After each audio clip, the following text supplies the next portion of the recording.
Do we I'm, have statics? huh? Yeah, well, but that's going to involve centers of mass. Oh. It's going to be statics with centers of mass problems, though, basically. And it's really not that bad. I promise. I promise you. Okay, so let's revise a little bit of our centers of mass stuff from last year from M2. So what were centers of mass? Sum of mass, sum of center of mass of each object. Well, okay, yeah, that's you're giving me the formula, but what was the interpretation? What was the center of mass actually telling us? Le The geometry where all center of the object. What did you say, Zong? the The geometrical center of the object. What do you mean by geometrical center? Would that be true? What if I have a disk that looks like this and I've got all of the mass located right here? yeah. Wanna see Well, that? center of mass is a point where all the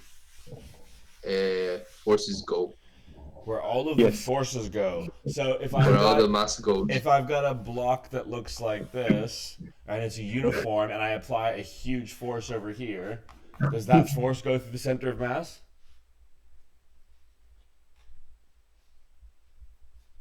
Uh-oh. Yes. I hang it from 3 points, and the intersection of the verticals, that's the center of mass. Okay, so that's a good definition, right? It's the point where if you hang it from 3 points, the line goes through the center. Yes. No, we were calling this like the weighted average of all the points, right? Long time ago, eh? Hostia, se la ha dado. 144p. Crazy. Is it still bad? Yeah, it's pretty bad. Wonderful. Yeah, I can see it on my screen too. I think it's because it's raining kind of hard here. Hopefully that goes away. You guys can hear Now me it's okay, like though, right? 150p. Now it's 150. 150? 160? Yeah, 160. now it's 200p. Whatever. Can you guys see me enough and hear me enough? Okay. All right. So we're calling this the weighted average of all the points, and we had some formulas that we came up with this for like particular objects. It's like we did one for like an arc of a circle and so on and so forth. But this year we're going to prove some of those things, and we're going to do a more general statement for the center of mass. All right. So what was our definition of center of mass mathematically? What was the one that you were going to tell me, Adrian? Sum of their masses and their center of mass of each object Oh, okay. is So equal to you're saying like center of mass, sum of center of mass times the individual masses yeah, equals. to the actual center of mass that you're finding Oh, okay. That's what I thought you were saying. times. It's not the centers of masses, it's the locations of each object times the individual masses equals the center of mass times the sum of the masses, right? Yeah. And Yeah. I wrote it like this, but I think that you were going to say this center of mass can be written outside of the sum because it's a constant. And you'd be right. And if you notice, it's kind of interesting that we're doing this at the same time that we're doing statistics. This is just basically the exact same formula for finding the mean, right? It literally is. Well, Replace an m with an f, and you've got the equation for a mean, right? That's why I'm calling this the weighted average of all the points, right? Because that's exactly what we're doing. We're saying take all the points in an object, right, or a collection of point objects. Take all those points and try and find the average of those, where the frequency is given by the mass at each one of those points, right? yes. Yeah. That's essentially what we've done. So we have, things like, we also had some other results where we had like triangles. What was the center of mass of a triangle? If we had points, if this was like point A, B, well, maybe I'll write these with like Me acuerdo. BX. Some of the points divided by 3. Yeah. And the same for y.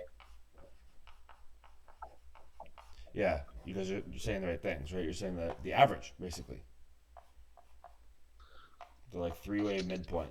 So we said the center of mass. Well, there was a more geometrical way of interpreting the center of mass. What was it? When you hang it from the 3 points and the line passes through the. No, but specifically for triangles, there was a more geometrical way of finding the center of mass. You remember what it was?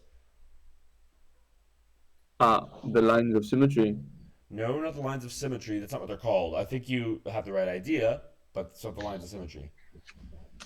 It's the medians, right? So you draw lines Ah, going from each vertex to de the verdad. midpoint of the verdad. opposite segment, Dibujo técnico. right? Es verdad.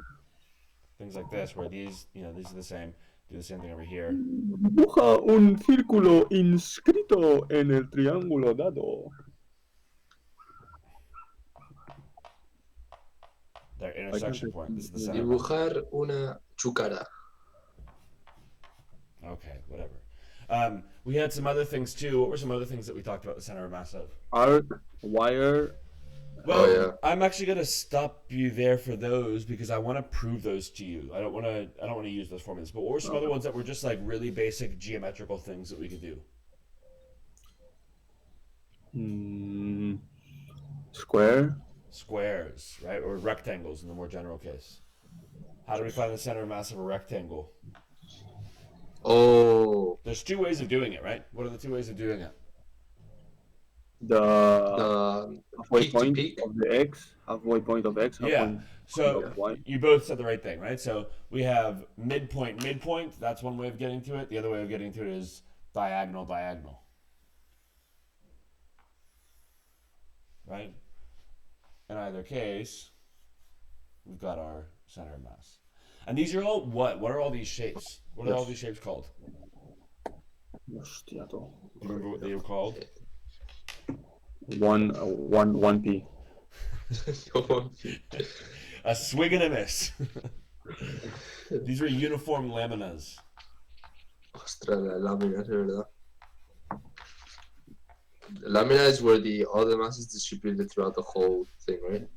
No, that's the uniform part. Lamina basically just means that you don't have to consider Mega a thin. thickness, right? You can just think of this as being like these as being like sheets of paper. If you were to make Mega these things thin. out of really thin sheets of paper, this is what you get.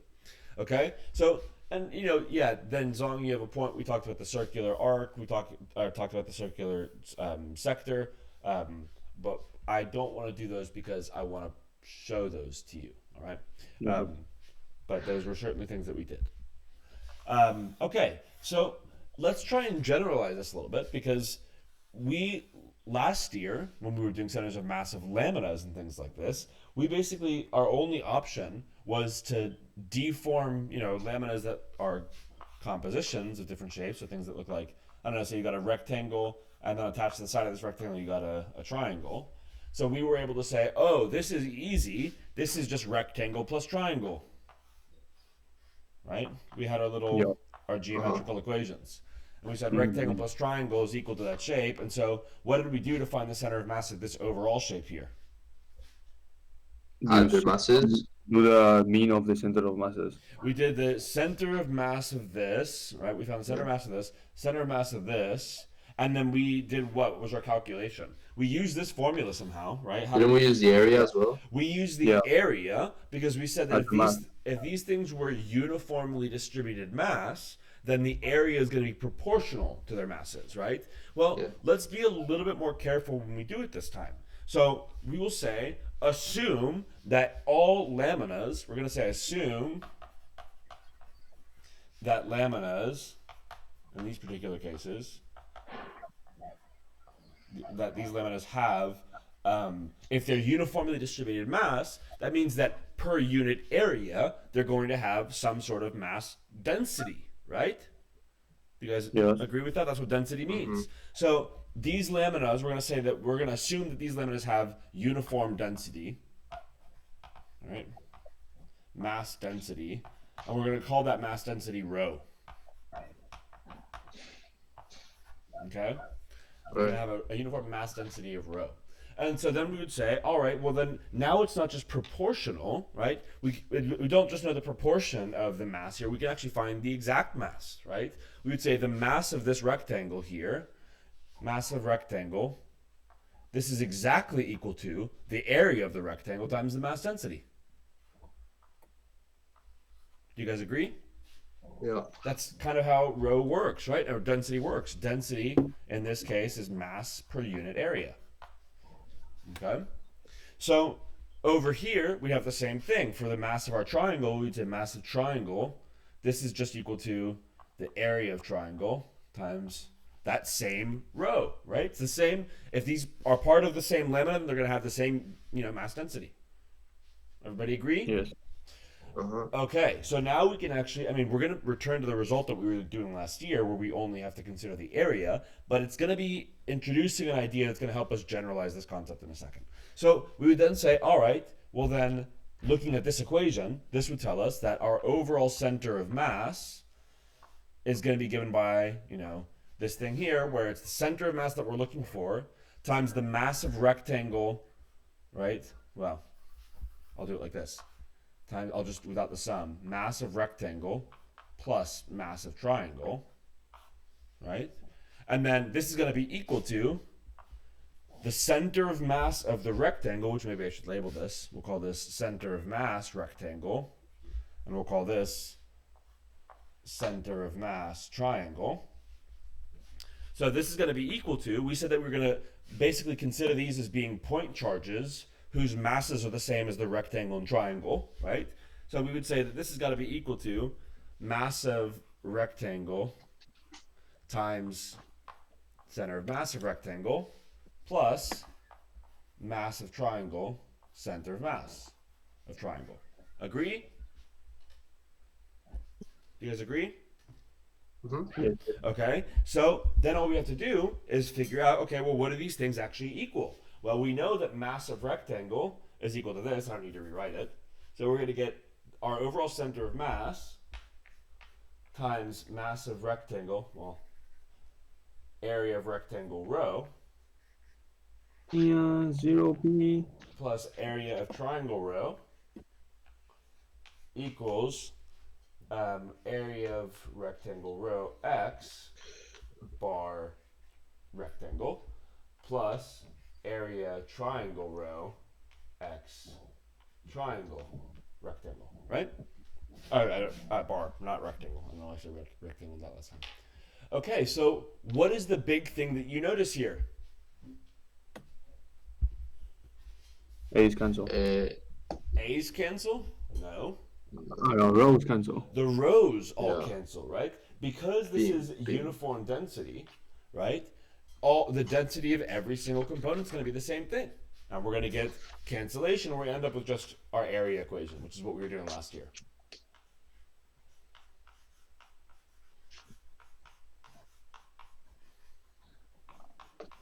So this is the equation that we would have been using last year when we do lamina questions. We didn't have to ever involve anything about the density, right? You guys agree? Mm. But Yeah. doing it this way, allowing us, having this extra step here would allow us to have situations where the laminas were maybe not uniform density, right? For starters. And not only that, but this formulation of using density is going to allow us to find, the centers of mass of laminas that are maybe not so geometrically nice, right? So things like, what is the center of a cut parabola, right? So if we have something that looks like this, and this is a parabola, right? So this is the equation y equals 3 minus x squared, right? Or we'll do 4 minus x squared. What is the center of mass of this parabola if it's bounded above by, or bounded below by the x-axis? Well, how would you do that? You could tell me the x-coordinate of the center of mass, right? What's the x-coordinate of the center of mass? 0. 0. Yeah. What about the y-coordinate? You hang a string 3 points. Yes, you hang a string at 3 different points and you see where they cross. Okay. No, but truly, you can't do this yet. But what do you think it's going to involve? Integrals. It's going to involve some sort of integration. You're absolutely right. So let's do that. Let's do it. Tenía toda pinta. Well, I mean, what do you usually do when you take a sum about a discrete data set, and then you try and apply the same concept to a continuous data set? Well, you turn it into an integral. The good thing. Madre mía, mi compañero. Is it still laggy? No, I pinned it upon my curtain. What? I drew on my curtain accident. Did you hear him, Adrian? Yeah, he drew on his curtain by accident. Oh, I heard something about car accident. No, man, no. What car accident is I can't go out? That's what was confusing me. All right, so let's. I didn't get rid of that. I want to have the whole board free. Give myself a free range of movement. All right, so let's try and do this with a general function. So let's say we've got a random function that's bounded by the x-axis below, right? Ojo, atento al function. Esa es. Ah, no, you changed the function. Oh, you went down. All right. What is my usual one? What does it look like? Up, like really squiggly up. Up. No. From 0 Yeah, up. yeah, like that. Yeah. Okay. All right. Whatever. So we're gonna say this is f of x, right? Or y equals f of x. And we're gonna try and find the center of mass of this thing. And what are the constraints you think we're gonna put on it? The x coordinates. Yeah. And what do you think we're gonna call them? A and B. Good. Wow. So we're gonna try and find the center of mass of this object here. Mm-hmm.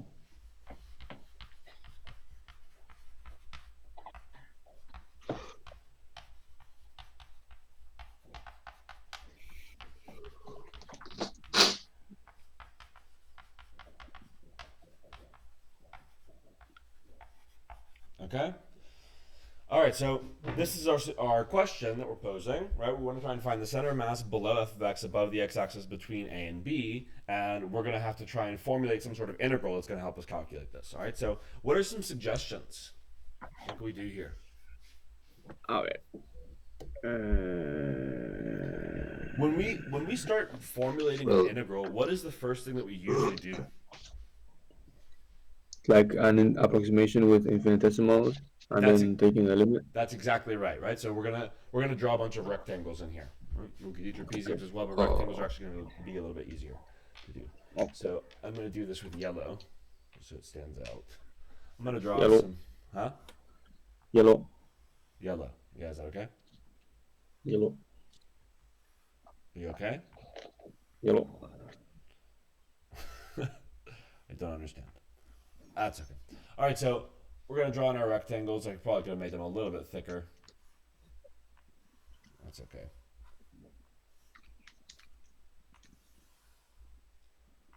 Should I do two more? Yeah. Not the most beautiful rectangles in the world, but that's okay. So what are we going to do with these rectangles to try and formulate an integral to find the center of mass?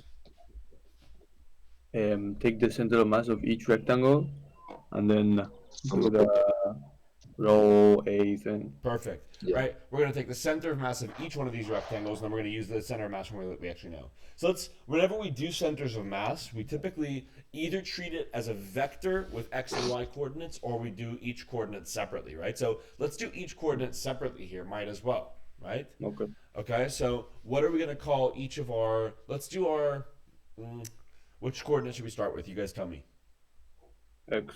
X? Okay, let's start with our x coordinates. I'm going to go ahead and just draw the centers of mass in here. Because x coordinate is easier. Huh? X coordinate should be easier. Yeah, no, because that's it's fine. No, I wasn't saying you couldn't do the x coordinate. I was just asking you which one you wanted to do. All right, so what would we have to do for the x coordinate? What would be, let's say, we're trying to find the center of mass of one of these random things, one of these random rectangles. What would we have to do here? We'll go to the x coordinate of that. So a plus something gives you the x coordinate of one rectangle. Okay. If you call one of the separations delta x, and the center of mass is delta x over 2. Okay, so you're saying to do one of these separations delta x. Yeah.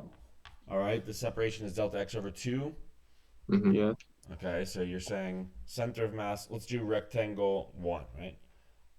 X coordinates, so center of mass. I can't remember what my notation was for this last year for the x coordinate. I think I just called it x bar, right? Yeah. X bar 1 is going to be given by what? What's my formula with x1 bar? Is it for all of them or just one? Just one, just for the first one. Oh, just one. All right. So delta x divided by 2 plus a. Oh yeah, a plus delta x divided by 2. We want sorry? We want to do this using like our notation. So Sum of sum of what? delta x What's the? over 2. We're trying to find the center of mass of this whole object, right? Ah, So we're I going to thought you do meant for just one of them. Just one rectangle. well, yes, but in the overall sum, right?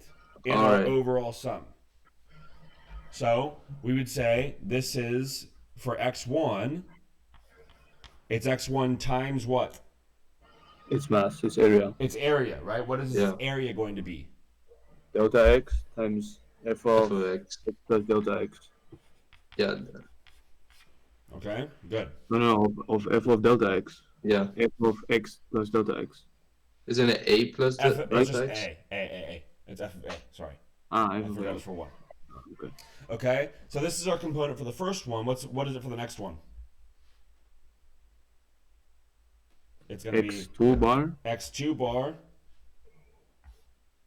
plus, Mm-hmm. no, plus no, times delta x f of plus a F of A Mhm. plus delta x, right? plus delta x.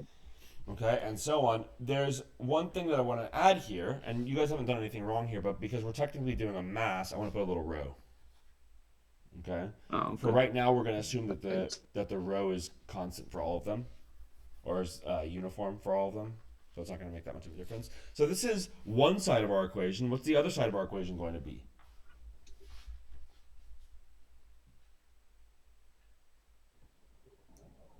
This It's side, lagging out a lot. You like that, sir? You like that?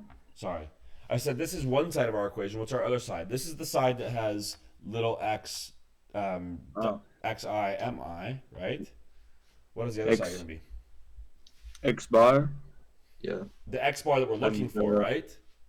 times Yeah. the integral of f of x from a to b. No, don't do integrals yet. It's still sum Yeah, of, the sum. of the delta x's times f of a plus delta x, right? Yes. Yeah. Okay. Everybody okay with this?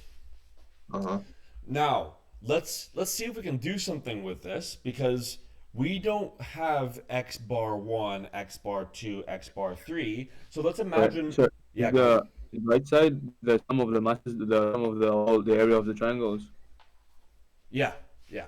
The masses. Okay. The masses. It should have a row in it. Yeah. You're right. Okay. And if rho's constant here, if rho doesn't depend on x, then of course we can just cancel rho out of the entire equation. Yep. Okay. I see. So we don't have what these individual centers of mass are, right? We could find them. You guys were saying these were, it could be like delta x over 2 plus a, and then a plus 3 halves delta x over 2, so on and so forth. That's actually really complicated. I think that you end up getting to the same answer that we're going to get right now, but an easier way of doing it is to imagine what happens to the center of mass of each one of these things as delta x gets really small, right? So as delta x gets really small, what happens to each individual x bar, I? They just turn to Hey. Huh? yeah, No. What'd you say? Not gonna. No. The I first- thought the it first one turns goes into to a. yeah, the first one goes to a. The first one's going to go to A. Okay, what about the second one? A plus delta x. Yeah, but if I mean you're right, but we're saying delta x gets extremely small, and that would be saying that just the second point also goes to A, and the third point also goes to A, and the fourth point also goes Doesn't to it? A. Doesn't it become like super thin? It becomes Yeah. super thin, So it's and just like infinity. what I'm getting at, no, not infinity, infinitesimally small, right? And what I'm getting at is that as we let delta x get really close to 0, our center of mass essentially becomes our x coordinate, right? It's the same thing as our x coordinate. Wherever we are, if we have an infinitesimally thin slice, right, then Yeah. center of mass of that thing on the x direction is going to be the location, right? That's it. Mm-hmm. So this is each of individual xi's are just going to go to x, right? Where x is just your position along the x-axis. So this is going to actually allow us, this is going to allow us to turn this into an integral equation. Well, loosely turn it into an integral equation. So this side now, this is just going to become the sum of, we already have it written down, right? Sum of x xi times f of xi, right? And then times delta x rho. I should put the rho in here, okay? And so what is this going to turn into in the limit as delta x goes to 0? Integral Integral of x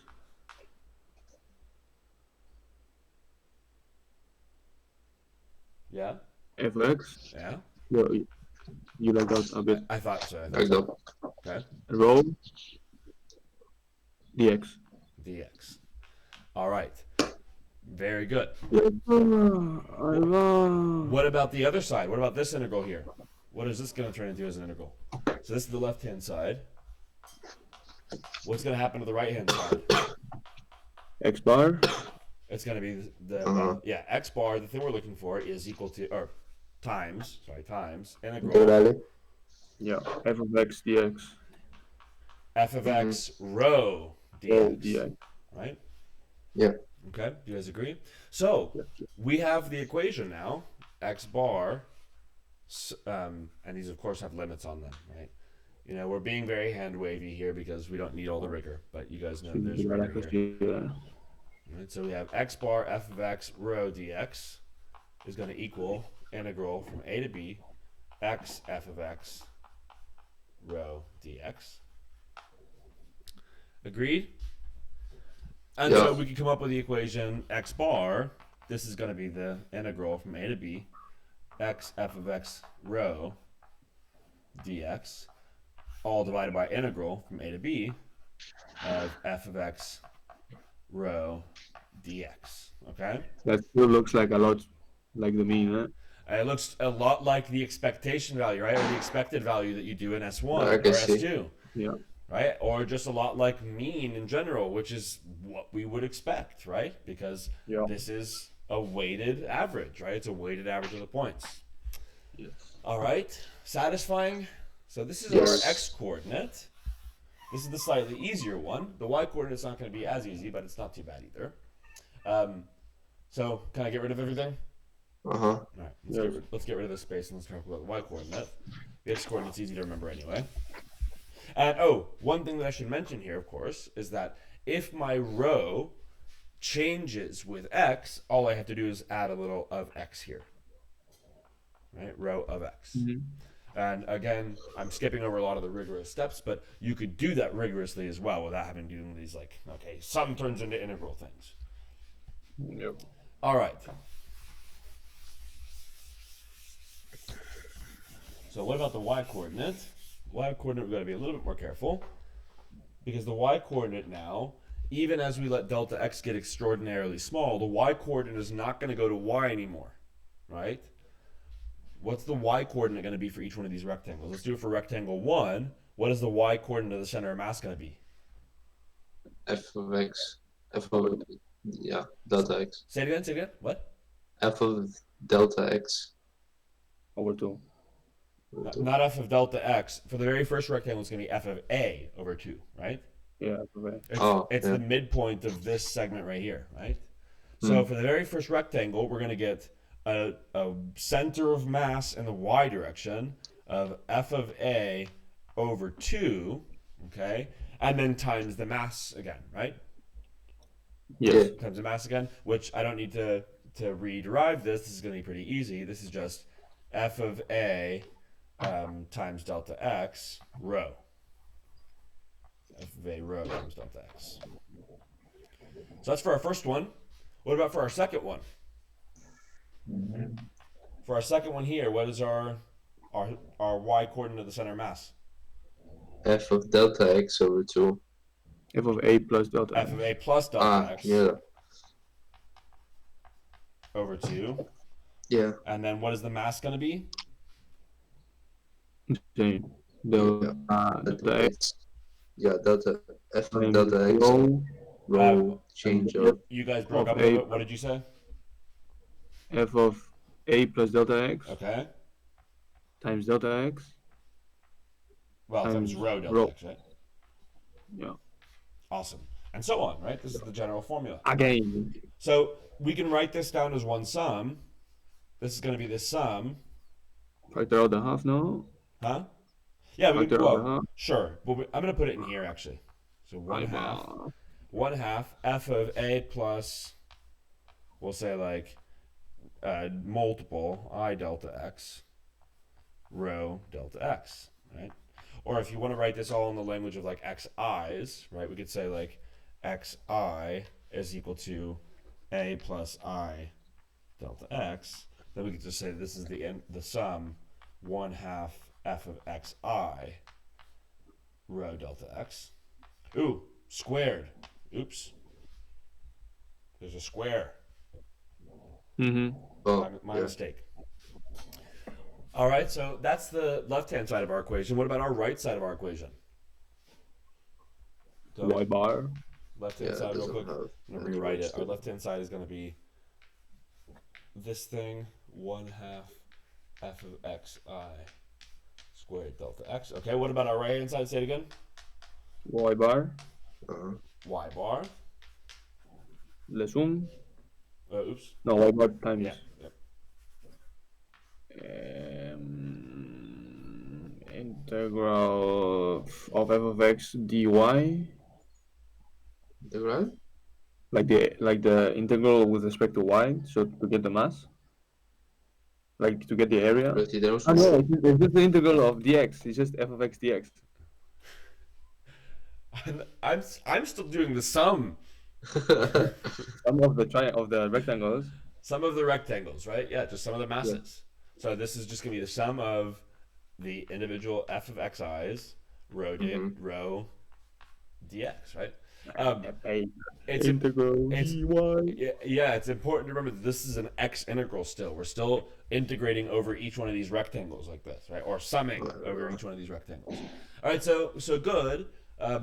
Now in the infinitesimal case, so in the case where we'll say that going across this line makes delta x go to 0. All right. So this right here would turn into the integral 1/2 f of x squared dx. Rho dx, right? Oh, I forgot my rho. That's why. Okay. And this is, of course, from a to b. And then the other one is going to be y bar times the integral from a to b f of x rho dx. And so we get the, equation y bar. Actually, we'll go ahead and write down both equations now that we've derived both of them. I don't know why I've skipped out this middle part of the board for both of these derivations, but that's okay.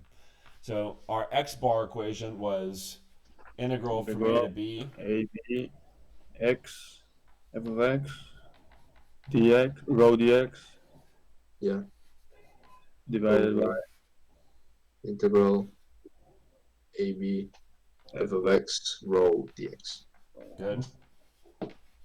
And what's our y coordinate now? Ahí lo tenemos. integral from a to b, 1/2 f of x squared rho dx.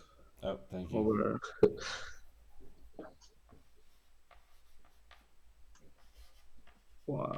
integral a f. Exactly. Yeah. Yeah. Okay, not too bad, right? It's actually really not too bad at all. So let's do this for the problem that I asked you guys in the beginning, which was finding the center of mass of the parabola. Wow. Ahora va a ser todo fácil. What? Skip to the y coordinate directly because x is 0. Sure, yeah. Let's skip to let's do the x coordinate just for the sake of it, but we don't have to actually compute the integral. We'll show that the integral is going to be 0, just to make sure that these formulas are correct. Okay. So let's try and find the center of mass. I'm not going to write down the whole problem, right? But let's try and find the center of mass of this shape here, where this is y minus 4x squared. Okay. So what would we have to do for the x coordinate? Integral from -2 to 2. From minus good, so -2 to 2. 4x minus x cubed Yeah, we could have just done our U sub mega when. Why would you do the U sub? This is a Yeah, P. you're It's a P1 integral. Easy clap. bro. Yeah, but the P0 integral. All right, so let's do something without actually calculating this. Let's try and use some property of certain types of functions that tells us what this is equal to. What type of function is this? Mega odd. It's odd, right? And what are we integrating Yeah. over? 0. Well, no, we're not integrating over 0. What are we integrating over? Over a minus a. Yeah, we're integrating over symmetric interval, so we know that this is going to be Yeah. 0. Mega. Well, we would have to verify that this is not going to be 0, but we know that's not going to be 0 because this just represents the area under this curve, right? Yeah. That's not going to be 0. Yeah. They are functions that are odd nor even, right? Correct. Yeah. Okay. So technically, we have to check that the up function is odd. Yeah, if you wanted to do this rigorously, I mean, if you want to do it really rigorously, you have to prove that the integral works. But if you, I'm joking, right? But if you wanted to do this a little bit more rigorously, you'd have to actually calculate this, right? But you can use the fact that you know this is an odd function, right? And if it's an odd function over a symmetric interval, it's always going to give you an area of 0. Right? Yep. All right. So what about our y bar? Integral from -2 to 2 1/2 1/2. 1/2. 4 minus x squared all squared. Yeah. Rho dx, right? Yeah. And then on the bottom,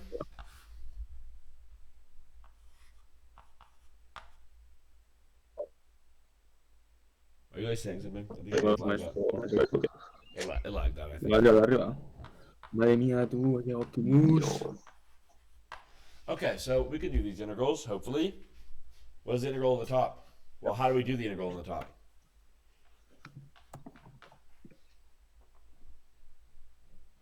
It's very blurry. Yeah, Boy. it's lagging for me too a little bit. So what, did you guys say anything? No. Okay. So, suggestions. Pues un buen. Madre mía. Guys, come on. I'm doing it. X. Let X be equal to Adrian, 2 you can't be serious. sinh. Adri. You can't be serious. It's 512 divided by 30. Okay, this is a P1 integral, right? Yes. Just expand the brackets Expand and it. do it. Come on. Okay. Come on, Adrian. All right, so what does it give you numerically, Zong? I almost called you 512 Jaime. over 30. 512 over 30 rho, right? Yes. And that's with the 1/2 included, right? You've actually done the 1/2? Que sí, sure, que sí. Okay, good. And then we're going to divide this by, what is the integral of this thing down here at the bottom? And I forgot my row again. What is it? Just use your calculator, it's fine. I'm just trying to get the new Yeah, numbers I am. 32 over 3. 32 over 3. Row. Okay. So what happens if we take these two things and divide them by each other? I mean, first of all, the rows go away, right? 512 divided by 320. 512 divided by 320, that's got to simplify. By the 6, no? Huh? No, 1.6. What did you say? Is it 512 over 320? Yeah. 1.6. 1.6? Perfecto. Yeah. Okay. So, okay. So this is telling us that above the x-axis, our center of mass is going to be somewhere, a little bit less than halfway, right? Which makes sense, right? This is 1.6. It makes sense because if this were a rectangle, right, perfect rectangle, then it'd be halfway. So making it smooth over like this was going to push the center of mass down a little bit. Yeah. Okay. Does that make sense? Yeah. Yes. All right. How much time do we have? Got 5 minutes. We can try and do another shape. Okay. Or how about this? I'll set you guys up to do the circular sector, and then you guys go away and you do it on your own. All right. Without cheating and looking at your book. ¿Cómo circular sector? The sector of a circle. Ah. The one that we did Yes, last right, year, right? So Yeah. last year I said, to be continued, just believe that this formula is true. I don't even remember the formula off the top of my head. Right? But we had a circular sector that looked like this. Trying to get it somewhat in half. And we defined that to be alpha, right? We defined the whole angle to be 2 Ostras. alpha. Do you remember? Yeah. And it was like the sine thing.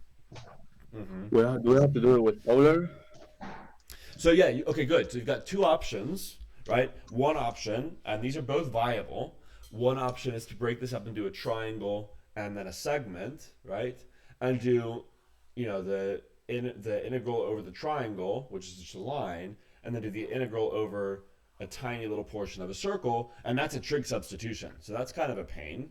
Yeah. The other way of doing it, but this is certainly one method, right? So one method. That's the one that we did in M2, right? We didn't do a method. What? We didn't do it. I just said I'll show you guys how to do this next year. No, but in the book method, like the formula that they gave us. They don't show you in M2. They just give you the result.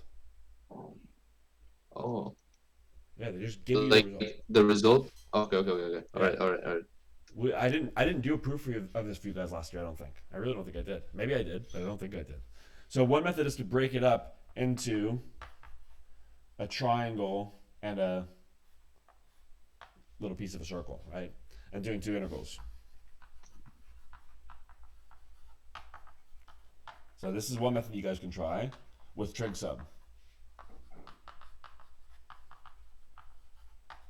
Right, the triangle one is obviously not going to have trig sub because it's just a triangle, right?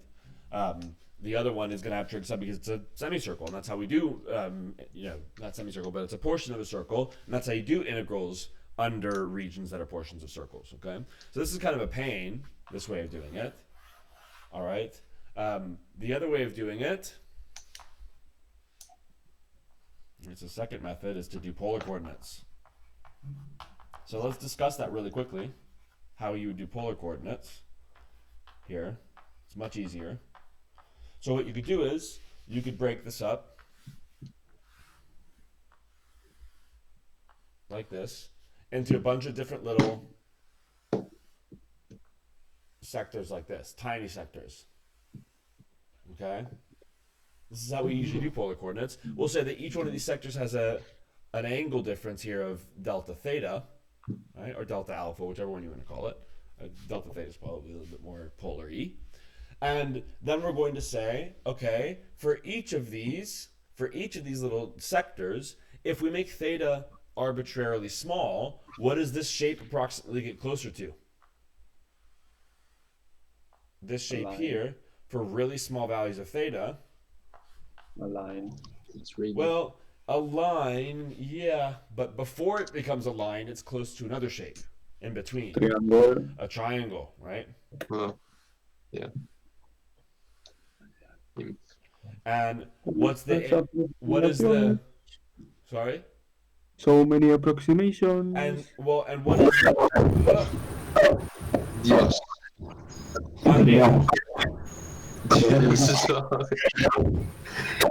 I think maybe by the time we go back to, or is that Zong? The aliens have come to abduct them. Zong, that's you actually. Exactly, because it's on your end. If I No, yeah, no. Wait, I think it was good now. No, it's good now. It's good now, Zong. It's fine. What was it? I don't know, but all of a sudden you're having Sonaba some como crazy aliens feedback. abducting you. Yeah. Okay, so anyway, before this thing becomes a line, it becomes a triangle, and you should know how, we already discussed it in this lesson, how you find the centers of massive triangles, right? SAS. right? hanging So tree strings. one way of doing it is to do it in polar coordinates, deconstructing these little tiny sectors, these infinitesimal sectors into triangles. And the other way of doing it is to breaking it up into a triangle and a little portion of a circle. And does it work the same It's if gonna you give have the you individual if you center of mass? do it correctly, you should get the exact same formula for both. Okay. All right, No, but so I mean, does it work the same in polar as in Cartesian? Like if you have the center of mass and you multiply it by the oh yeah, I mean the center. yeah. What you're doing when you do a center of mass is you're finding the mean, right? The weighted mean, the weighted Yeah. average. So that's going to be the same no matter how you frame it, right? Okay. All right, so you guys give that a shot. I don't know if you'll be able to do that before our next lesson today, but if you can, that'd be awesome, right? Okay. Otherwise, we'll do it together. Okay. We try. All right, guys. Talk to you soon. Goodbye. Bye bye. See you in a bit. Ciao.